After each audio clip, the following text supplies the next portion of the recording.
Hey there, finance enthusiasts. Welcome back to our channel, where we break down practical tips to keep your money matters in check.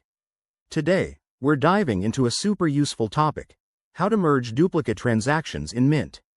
If you've ever stared at your Mint app wondering why the same coffee purchase is listed twice, you're not alone. Merging duplicates not only cleans up your records but also gives you a more accurate picture of your spending habits. Let's jump right in. First things first, make sure you're logged into your Mint account. Mint is that awesome free app from Intuit that helps you track expenses, budgets, and bills all in one place. Once you're in, head over to the Transactions tab.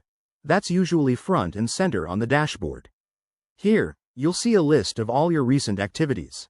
Now, to spot those pesky duplicates, scroll through your transactions and look for entries that have the same date, amount, and description. Mint doesn't always catch them automatically, so a quick manual check is key. Once you've identified a duplicate, select it by clicking the checkbox next to it. You might need to select both the original and the duplicate for the merge option to appear.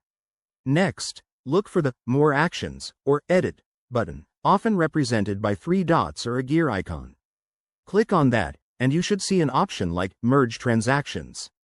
Select it, and Mint will prompt you to confirm. Double-check that you're merging the right ones to avoid any mistakes. Hit Confirm, and voila! The duplicates are combined into a single entry. One quick tip: if you can't find the merge option, try updating your app or checking for any glitches. Also, to prevent duplicates in the future, link your accounts carefully and review imports regularly.